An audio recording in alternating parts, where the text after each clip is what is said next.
Boa noite a todos. Vamos iniciar mais uma matéria da sistemática.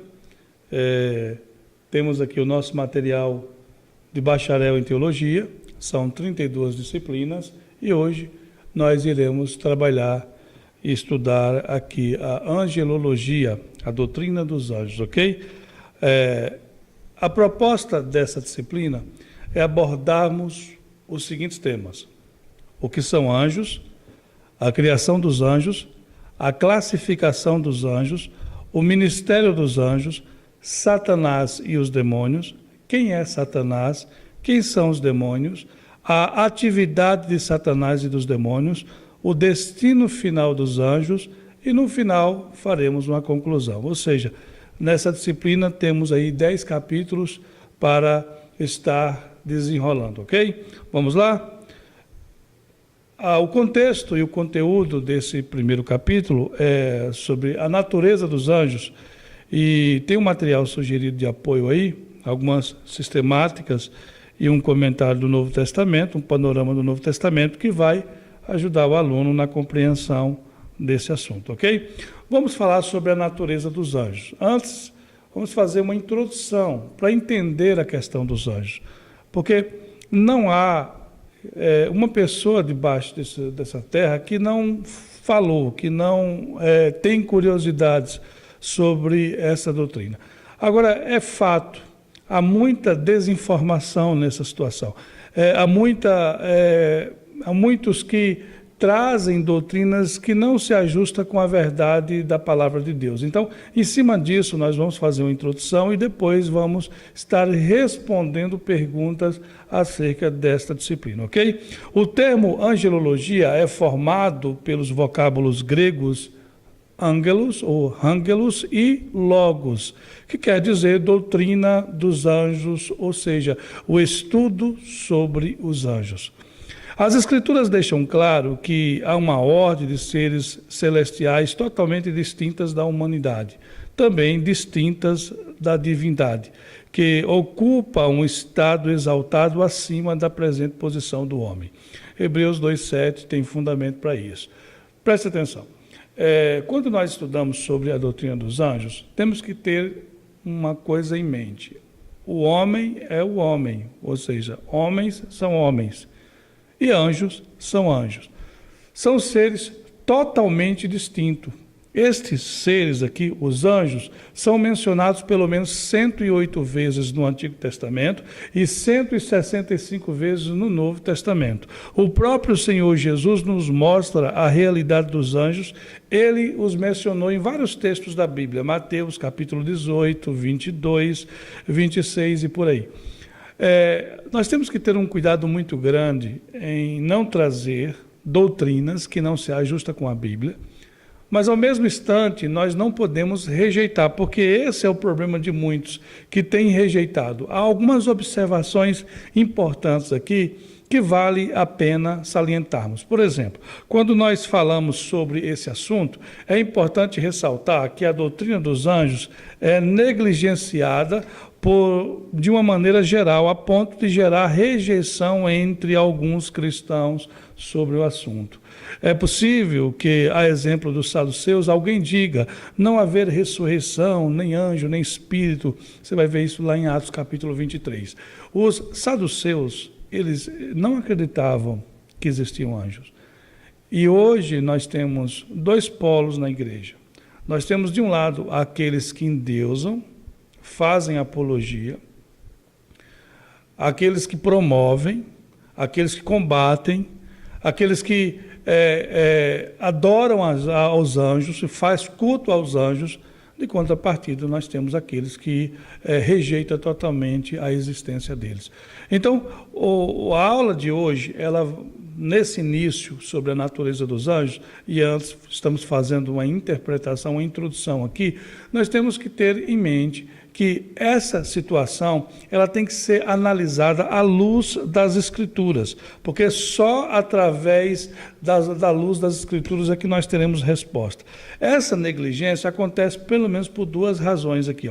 Primeiro, no fato de que lidar com o mundo invisível dos espíritos é lidar com uma realidade que constitui verdadeiro desafio à mente finita do homem. Ou seja, é um fato complicado. O que nós sabemos ou podemos afirmar, só temos uma fonte de pesquisa confiável, que é a Bíblia, mas há um mundo aqui espiritual que nós não conhecemos. E o segundo problema aqui é que existem filosofias gnósticas incentivadoras da adoração aos anjos. E isso já existia desde o Novo Testamento, e antes disso até. Mas no Novo Testamento você vai ver Paulo exortando os colossenses no capítulo 2, versículo 18, acerca disso. Porque havia um movimento tendencioso para a adoração desses anjos. E aí que está. Há uma resistência, mas nós precisamos entender como lidar com isso. Existem também especulações, por vezes ridículas ou insignificantes dos estudiosos da Idade Média e as conclusões banais da mitologia pagã, como, por exemplo, a crença de que o diabo é um ser de chifres, pés de cabra e aparência horrível. Então, ao passo que você tem aqueles que adoram, você tem uma série de restrições justamente pelas consequências e pela história que nos é contada e pelo processo histórico o qual fez com que muitas, inclusive, religiões fossem fundadas, religiões fossem construídas baseado em revelação de anjos.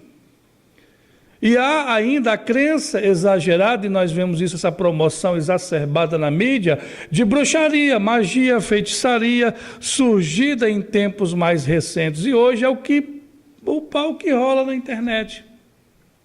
É o Harry Potter, é tudo aquilo que atrai antes, eu me lembro quando eu era garoto, criança, quando se falava de alguém ter algum tipo de interação com a bruxaria, a gente tinha uma certa discriminação e até a própria pessoa tinha uma restrição em falar, ela não queria se expor. Hoje, jovens que nem conhecem o assunto, que não sabem o tamanho da bronca que estão se metendo, acabam se envolvendo com essa situação, acaba se envolvendo nesse mundo dos maus, até porque o Espiritismo tem incentivado isso.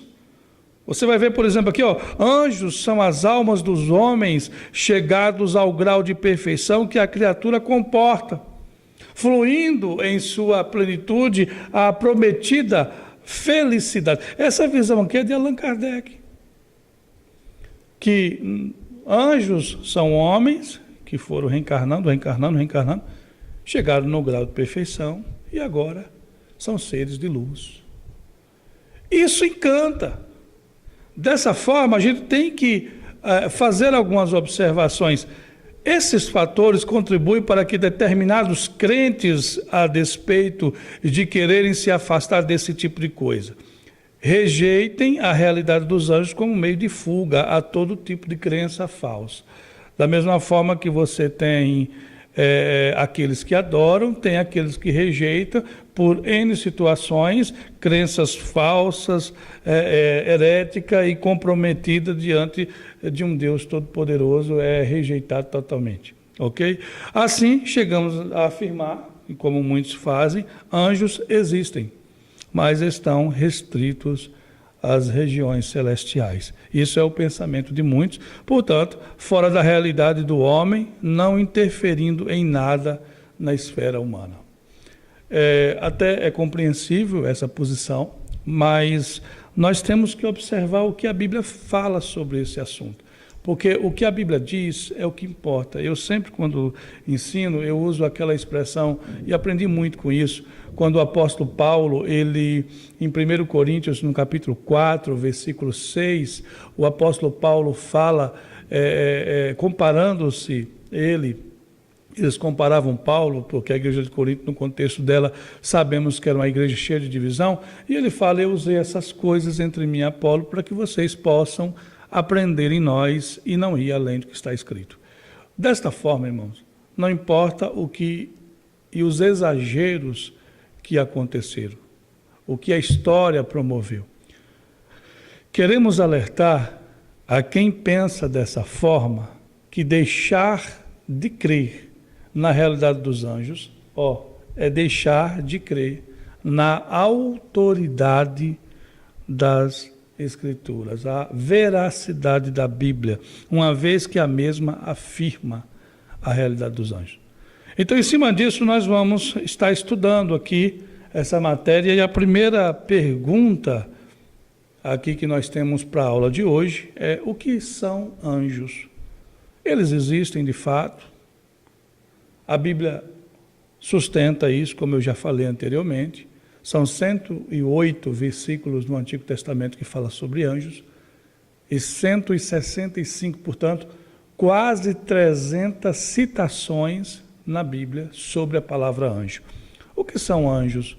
A designação anjo, sendo no hebraico malá e no grego angelos, significa mensageiros.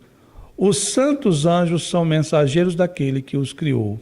Os anjos caídos, como fala Judas 6, são os mensageiros de Satanás, o Deus desse século. Dessa forma, nós temos aqui seres espirituais, mensageiros, que trabalham para o bem daqueles que servem a Deus. Agora, uma coisa precisa ficar muito clara, e o seu contexto é que nos apresenta, por exemplo, o termo anjo, tanto no hebraico como no grego, pode denotar mensageiro humano ou um mensageiro celestial. E isso, o contexto vai definindo. Alguns textos ficam claramente, por exemplo, a visita do anjo a Maria, a visita do anjo a Zacarias, deixando ele mudo, a visita do anjo a José, é algo ali realmente um ser celestial. Mas quando a Bíblia usa, por exemplo, a expressão lá em Apocalipse, no capítulo 2 e 3, e há até aqueles que não veem essa expressão como ao anjo da igreja, mas não é um argumento muito bom. O fato é que quando se escreve ao anjo da igreja de Éfeso, ao anjo da igreja de Esmirna, ao anjo da igreja, isso chega até Laodiceia, você vai ver a expressão ali no sentido, e tudo indica isso, e muitos teólogos defendem isso, que nós estamos lidando ali com o anjo da igreja no sentido do pastor. Então o anjo aqui tem uma perspectiva, denota um mensageiro humano. Dessa forma, o contexto vai apresentar se aquele ser é um anjo, no sentido figurado, como mensageiro humano, ou se literalmente é um ser celestial. Então vamos aqui, vamos continuar. O Weiningruden, ele fala uma coisa interessante aqui. Ele define anjos como sendo seres espirituais, criados, denotados de juízo. Então, são seres espirituais criados, dotados de juízo moral e alta inteligência, mas desprovido de corpos físicos. Nós vamos trabalhar esse tema daqui a pouco, se os anjos têm corpos físicos ou não, mas já de antemão é fácil identificar, porque são seres espirituais. Se são seres espirituais, não que eles não possam vir de uma forma visível, mas eles não têm corpos físicos. São seres inteligentes, são seres que têm vontade, são seres, e vamos trabalhar isso também na personalidade dos anjos, esse tema, mas é fato, e para entendermos mais sobre isso, temos que estudar a natureza dos anjos. Porque quando estudamos a sistemática, estudamos a teontologia, que é a doutrina de Deus, ou cristologia, que é a doutrina Cristo, ou pneumatologia, que é a doutrina Espírito Santo, ou a doutrina do Espírito Santo, o estudo sobre o Espírito Santo, nós temos que abordar, e quando refutamos sobre a natureza de Deus, nos seus atributos, e falamos que o Pai é Deus porque tem a natureza, a essência divina. Falamos que o Filho é Deus porque tem substância e essência divina. Falamos que o Espírito Santo é Deus porque tem substância e essência divina. E isso estudamos no termo natureza. O termo natureza aqui significa condição própria, essência dos seres, qualidades, essência ou modo de ser das coisas e das pessoas. Nesse ponto de vista, nós temos a essência dos anjos. Por isso que Jesus, como atribui a alguns, não é Deus, não é anjo, é Deus. Jesus não é o arcanjo Miguel, justamente pela natureza. A natureza que aponta o ser divino do Cristo não nos faz entender que ele é criatura e sim criador.